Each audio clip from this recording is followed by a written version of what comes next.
Today we are getting into the Chargers' biggest offensive training camp battles, including first-round pick Quentin Johnston, who thinks he's already won a starting job.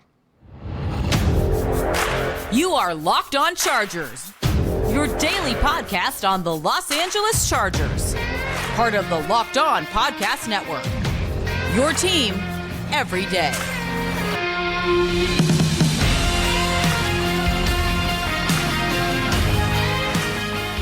What is up, and welcome into the Locked On Chargers podcast. I'm your host, Daniel Wade, joined as always by my co-host, David Drogemeyer, and we've been covering the Chargers together now for 7 seasons, but this is our 5th season as a host of the Locked On Chargers podcast, bringing you your team every day. Thank you guys, as always, for making this your first listen today, and to make sure you never miss the show, go subscribe or follow for free on the Locked On Chargers YouTube channel, and listen to the show wherever you get your podcasts. David, what do we got today?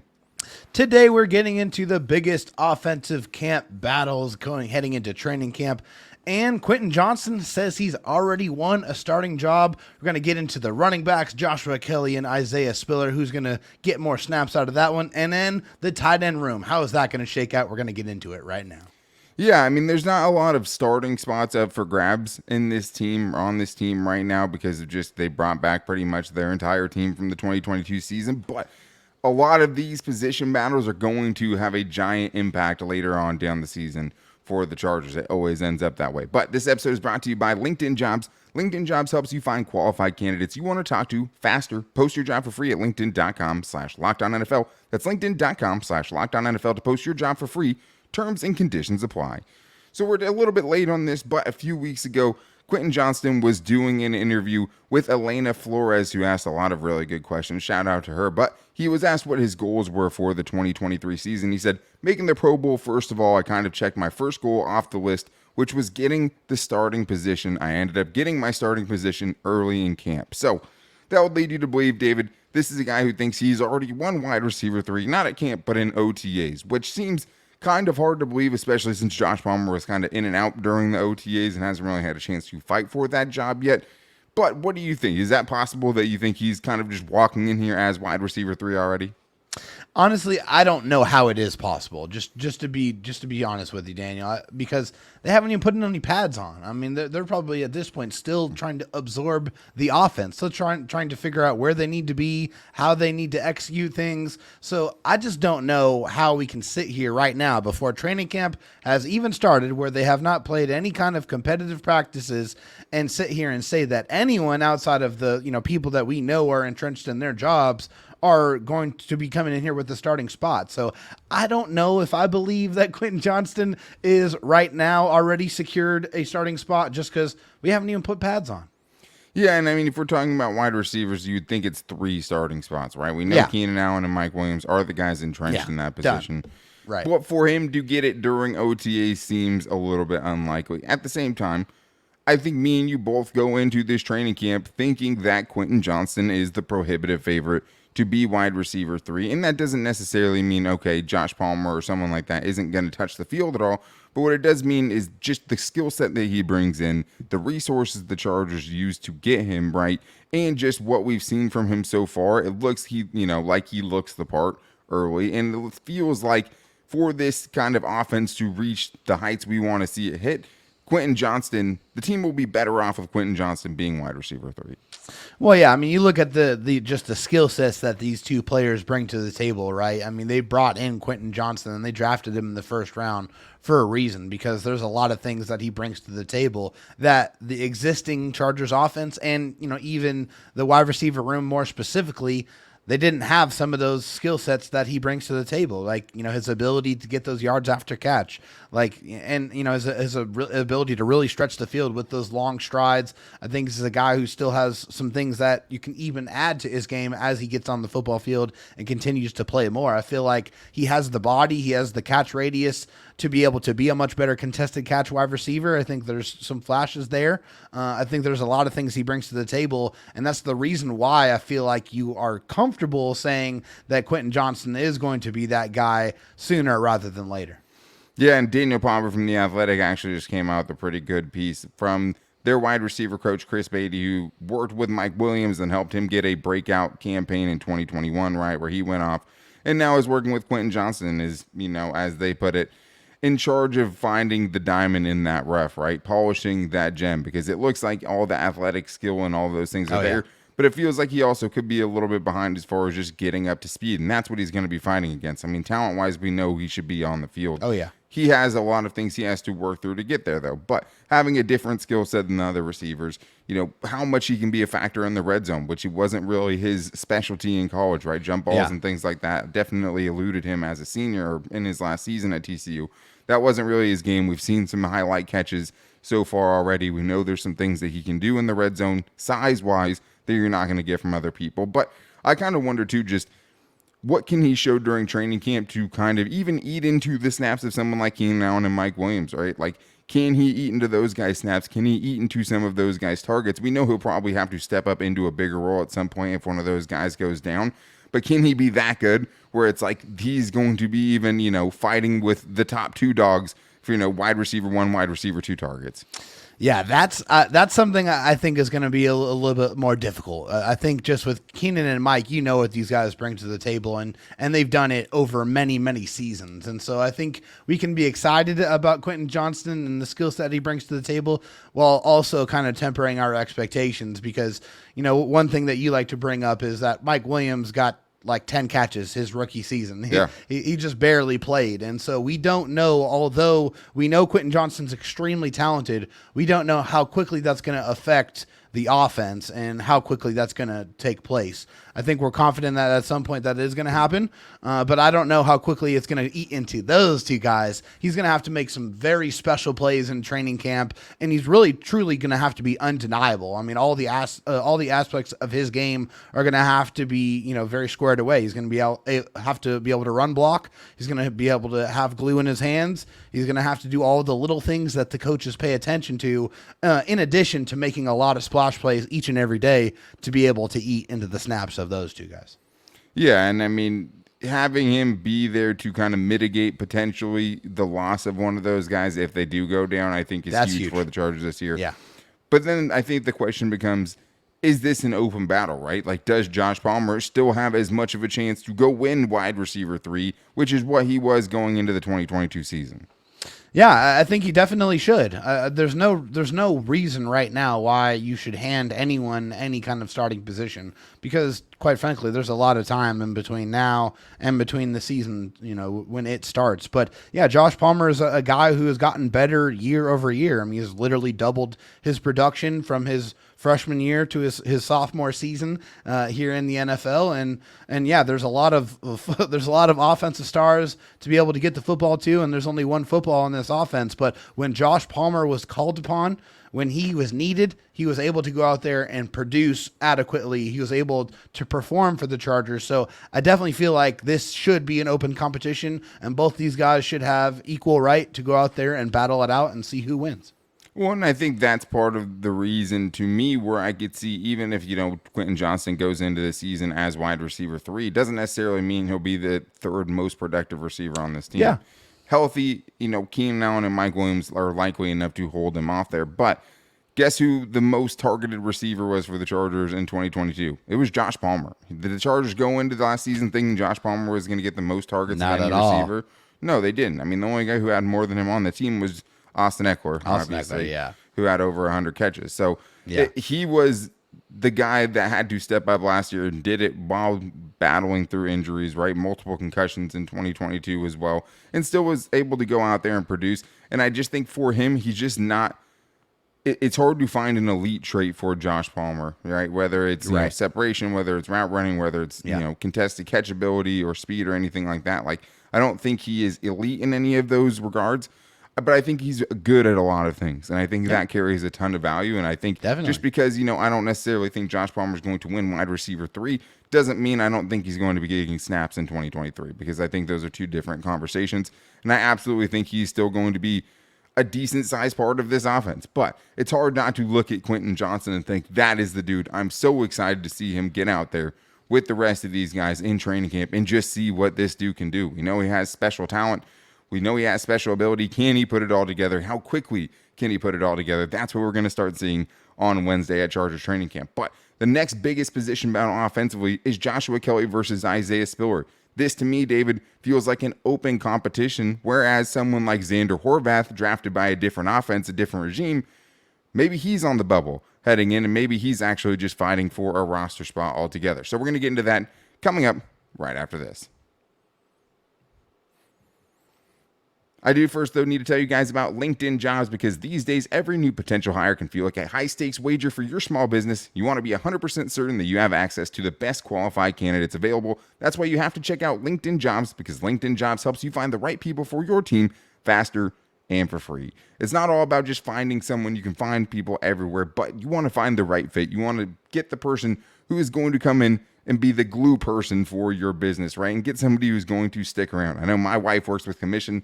She needs people to stick around, and that's why she loves LinkedIn Jobs, probably second most behind me, I like to tell myself, especially on my 1-year anniversary. But she glows when she talks about LinkedIn Jobs, and I get it. They have simple tools like screening questions that make it easy to focus on candidates with just the right skills and experience, so you can quickly prioritize who you'd like to interview and hire. That's why small businesses rate LinkedIn Jobs as the #1 in delivering quality hires versus leading competitors. And LinkedIn Jobs helps you find the qualified candidates you want to talk to faster. So post your job for free at linkedin.com/LockedOnNFL. That's linkedin.com/LockedOnNFL to post your job for free.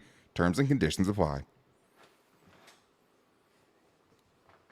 All right, we have more training camp battles to get into, but that's just for today. The everydayers know we will be back with you guys every day of the week, 5 days a week, part of the Locked On Podcast Network, your team every day, and this is where we earn it. This is the dog days of summer, and training camp is almost here, and we are so excited about it. So today it's offensive training camp battles. Tomorrow it's defensive training camp battles.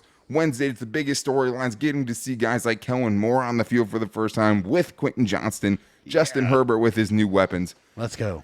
So much to be excited about, and I will be out at Chargers training camp on Wednesday, so I'm looking forward to seeing all of you guys out there another year battling it out in the heat of Costa Mesa. So really excited for all of that, and I'm really excited to see some of these training camp battles. And just like I talked about, being very excited to see Quentin Johnston, one of the guys offensively I'm most excited to see on this team is Isaiah Spiller, the Chargers' second-year running back who they took in the 4th round of the 2022 draft.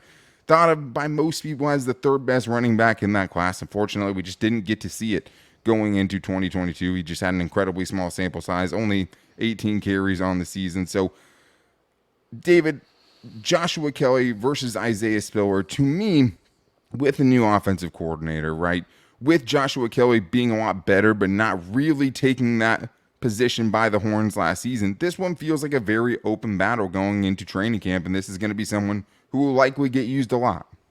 Yeah, open battle, and one that's going to have a very important part on dictating the future of this position for the Chargers, because Isaiah Spiller is a guy that is really the only one that's going to be under contract after this season. So it's a very, very important offseason. It was a very important offseason for him. Hopefully he did what Josh Kelley did last year and rededicated himself, got his body right, got his mind right, and by all accounts, I've seen a lot of videos of Isaiah Spiller out there getting work in, looking good. Hopefully he's able to translate that work into training camp where he's able to pick up the offense, hopefully an offense he already knows, and he can go out there and hit the ground running. That's what you want to see. And yes, Isaiah Spiller is still incredibly young, but also was very, very productive in college. He had 2,000+ yard rushing seasons and averaged over 5.5 yards per carry. A guy that's really tough and rugged, can run in between the tackles.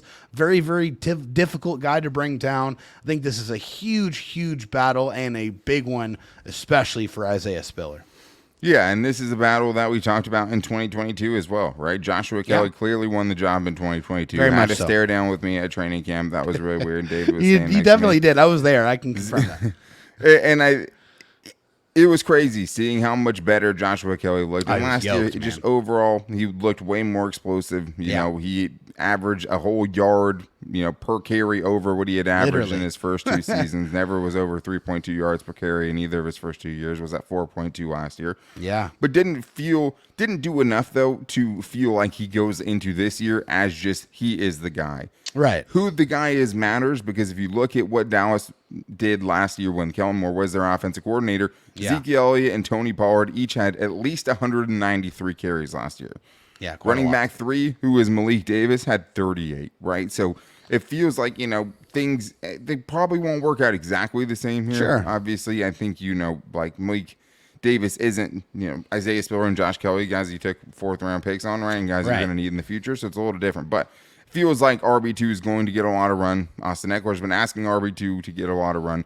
But Isaiah Spiller, one of the most excited players I am to see. I mean, I think he has a good chance to do it. He kind of reminds me, though, a little bit what I talked about earlier with Josh Palmer, right? It's hard to know exactly where he is elite at for either one of them, him or Joshua Kelley. He didn't look super explosive. Explosiveness wasn't really his game in college either.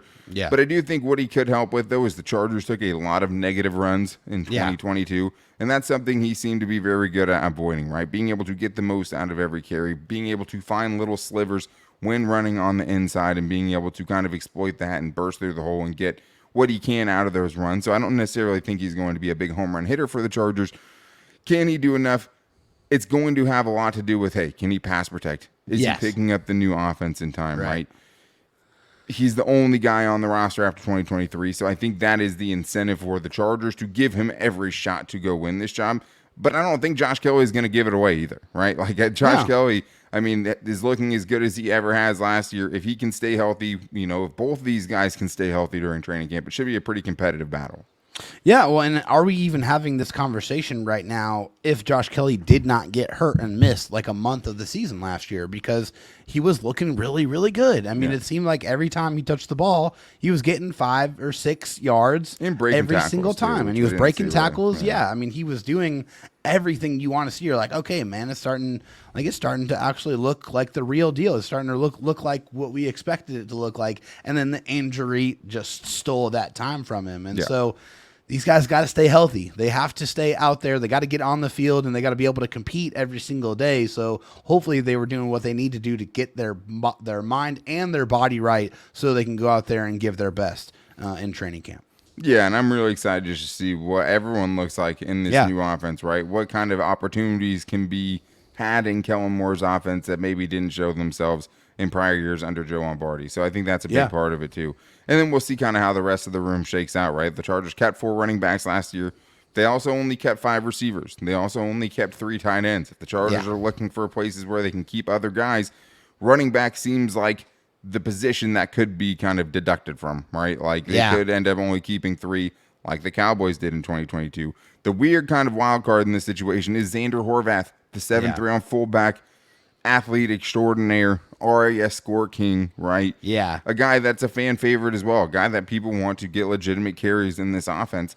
He is in an odd spot because Kellen Moore didn't really use fullbacks in a traditional manner. He used offensive linemen, used tight ends. The whole package, right? Yeah. Sure. He was drafted for a different offense, was Xander Horvath. You know, is he fighting for his spot going into this training camp? Because I think part of me thinks he is. Yeah, I definitely feel like he is. I mean, he has to make himself indispensable, and he's going to have to go out there on special teams and go crazy too. I mean, I think that's a big place where he's going to have to do some things to be memorable, and he's going to have to stick around. And then on offense, it seemed like he got a couple early opportunities last season, scored a couple touchdowns, and then just evaporated away from the offensive plan. So, I mean, is he going to be able to make a difference as a fullback? Is he going to be able to make some plays? Is he going to, be able to be that Mr. I can do a little bit of everything type of player? I mean, that remains to be seen. But, yeah, I think that might be a position to where they might feel like they can get to production in a different area. Or just that they need the roster spot for another area, right? Or they need that roster spot for a different position. Because are they really only going to keep 3 tight ends again this year? They're almost definitely not going to only keep, 5 wide receivers. We don't think that Jalen Guyton's on the bubble, right? So we think at least 6 are going to make the roster. But it's interesting because you're comparing Kellen Moore and the Dallas, roster construction and what they kept at the, start of the 2022 season to what the Chargers did. Yeah. How much do the offensive minds have control over that? It's hard to say, but the Cowboys kept 8 receivers on their initial roster last year, and I don't think the Chargers are going to do that anytime soon, especially since they started last year with only 5. So there are a lot that has to happen in this kind of running back room that still has to be decided. You would hope, though, that Kellen Moore could find a way to use someone who is as athletic as Xander Horvath, whether that's on the end blocking whatever that looks like, you have to think that they can find a role for him, or hope so. It was a 7th round pick, so his roster spot seems like anything but a lock at this point. But I do want to talk about the tight end room, because that is another one where I feel like there are some wild cards and maybe not fighting for starting positions. But could someone eat into Tre McKitty snaps? Is Tre McKitty even, a lock for the final roster? That's what I want to talk about, and some underrated, kind of under the radar offensive line battles that we're going to be seeing as well, coming up right after this.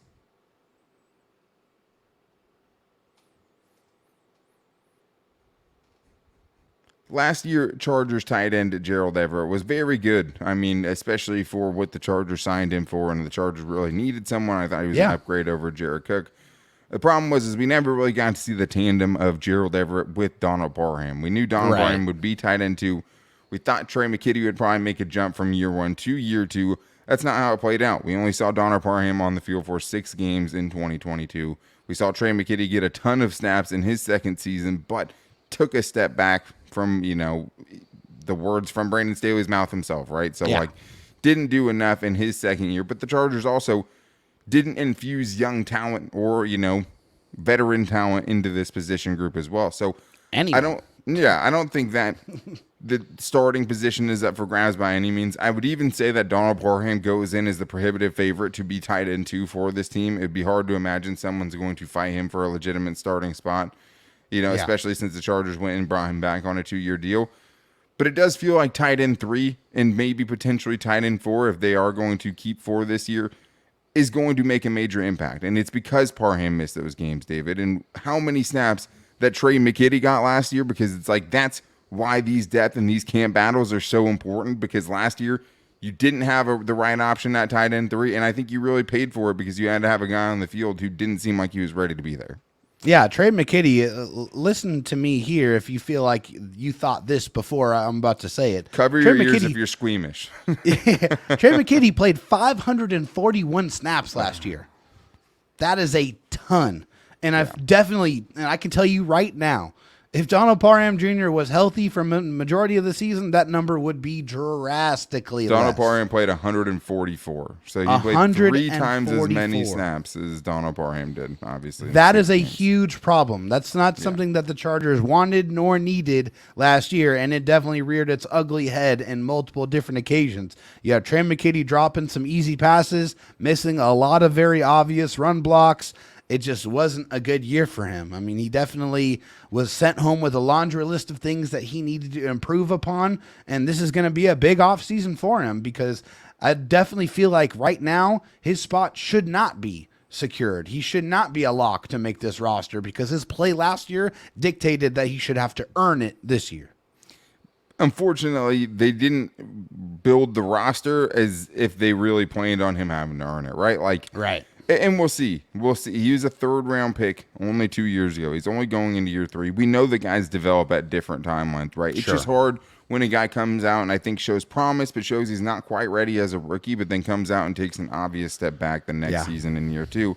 How do you know what to expect in year 3? Because I know the Chargers were relying on him a lot, especially blocking on the perimeter with their running game, and that just was not his game. He did not, for a guy who came in as a kind of run blocking specialist, that wasn't really what we saw from him, right? So I don't think he's necessarily on the bubble. Like we've seen the Chargers have, kind of favorites or just like be very unwilling to kind of sever ties with their draft picks, especially if they're taken in day 1 or 2 of the draft, right in the top 3 rounds. It's very hard to believe you get cut. His contract's already guaranteed. Sure. At the same time, it doesn't feel like his snaps should be invulnerable, right? They should be very vulnerable. Exactly. Definitely. So it feels like the guys after him could be fighting for not only tight end 4, but potentially trying to eat into some of those snaps. And it's kind of an interesting group after that, David, because then you have Stone Smart, former quarterback, transition to wide receiver, transition to tight end, went to a couple of different schools, came out from Old Dominion, and the Chargers seem to really like him. And then you have guys who have kind of stuck around, like Hunter Campmoyer, and then you have an undrafted free agent in the mix as well. So I think that's kind of what's up for grabs for those other guys outside of, the top 3. Yeah, absolutely. Can these guys do enough? Can they come in here and can they block a little bit better than Tre McKitty? Can they, go out there and catch a few more passes and be a little bit more, reliable, be someone that goes out there and just does their job enough. I mean, you don't need a blocking tight end to be a world beater. You just need him to be where he's supposed to be able to handle his block, and that's pretty much it. If you're able to do that, then you're going to be able to get some better production. So, yeah, we're going to have to see if guys like Richard Rodgers or Hunter Cammoy or the undrafted free agent Michael Ezike is going to be able to come in here and, be able to supplant some of those snaps with their play in training camp. And it'll be really interesting because I do think the one thing you did see from Kellen Moore in his time in Dallas is using dudes who were not thought to be great prospects at tight end and turn them into very productive tight ends. So it feels like to me there's someone in this group that's going to be very productive for this team that we're not going to see coming, right? Like Hunter Campmore, I don't have any strong feelings about either way, right? A former Justin Herbert college teammate at Oregon, but that's pretty much about it. Like he hasn't been super productive, pretty prototypical size and weight and speed. I mean, very, very average, I would say. Sure. But he's probably not much different than Jake Ferguson or Peyton Hendershot. You know what I mean? Which is the dudes who were playing 300 or plus snaps for Kellen Moore last season. I mean, even Dalton Schultz, a ton. Day 3 draft pick that turned into a guy who's, commanding almost double-digit millions per season. So if he could do that with those guys, it's very exciting to see what he could do with not just Donald Parham, right, or Tre McKitty or even Gerald Everett, but can he find kind of a diamond in the rough? Can he find one of these guys he can work with? The team does seem very intrigued with Stone Smart. Kept him around as an undrafted free agent even when he was hurt last year. So I thought that kind of said a lot. But hard to be super excited about Michael Ezike, right, from UCLA. Is a guy who was pretty unspectacular in college. Yeah. I mean, but one thing I wanted to get into quick, a training camp battle that everyone wants to talk about, backup offensive lineman. David, this is a big question mark for this team because we were really, really bullish on the top 5 guys the Chargers are going to be putting out there, right? But after that, there's a lot up for grabs, and I think it's all intertwined, right? To me, it's Jordan McFadden versus Brendan Hymas and potentially Will Clapp as the first guard that comes in, right? Because I think they would consider putting Will Clapp in one of those spots too if Corey Linsley is still out there, right? Definitely. And then I think the other one, as we've talked about before, Foster Sarell versus Zach Bailey, which is, maybe your swing tackle in a battle between 2 undrafted free agents. Yeah, I definitely feel like that this is going to be something that is going to be a battle you're going to want to keep an eye on just because, I think the top 5 guys you feel very, very good about. I mean, I think it's one of the best mixes that they've had in a very, very long time. But we also know that injuries happen, especially on the offensive line. I mean, it's just one of those attrition positions where you're going to have quality depth. And, Foster Sarell is a guy who got some experience last year. Didn't look particularly great. That's putting it very nicely. Hopefully, he was able to work with, Duke Manyweather and OL Masterminds with Rashawn Slater and Trey Pipkins and a couple of the other Chargers guys we know work with him. Hopefully, he can get some better play this year. Zach Bailey is kind of a guy that's been sticking around. He's been with the Chargers the last couple of years. We'll see if he's going to be able to make the jump. But, this is going to be interesting to see who is going to be able to lock down one of those depth positions on the offensive line. One of those guys I just mentioned is going to get on the field, right? And all you want is to not have it be a Senio Calamete situation. Every day is no. David, gets a little bit stung every time I say those words just because it was a hair downtime. Sticking out on my 100%. arms. Yeah. It's going to be important, man. And I'm excited to hopefully see some of these guys and then feel a little bit relieved, right? See some of these guys potentially make some really big progress. And the cool thing is about training camp is we're going to get to see these guys probably get to go up against Khalil Mack, Joey Bosa, Tuli Pelotu, who will be on tomorrow's show or we'll be talking about on tomorrow's show on the defensive camp battles. But that's going to wrap things up for the offensive side of things. So many battles to watch for, and we will be out at training camp, to be talking about them and getting the latest right. I'm very, very excited to see it. But that's just today. Make sure you guys are back here tomorrow for the defensive camp battle show. JT Woods versus Loie Gilman, Dayon Henley versus Kenneth Murray, and much more. To make sure you can do that, go subscribe or follow for free the Locked On Chargers YouTube channel and listen to the show wherever you get your podcast from. You can also find the show every day on all of our social media. You can find me on Twitter at DanTalkSports and David Drogmeyer at DroTalkSD, as well as the show's page at Locked On LAC. We'll be doing the fan mail show for sure soon, guys. So if you guys want to call into the voicemail line, you can do that at 323-524-7924. And you can also find us at Locked On Chargers on Instagram and our Locked On Chargers Facebook page. But We are stoked about training camp. Training camp is here, and we are very excited to be back with you guys every day this week. And make sure you guys are here with us to get the latest and everything going on at training camp. But until then, guys, take it easy and go Bolts.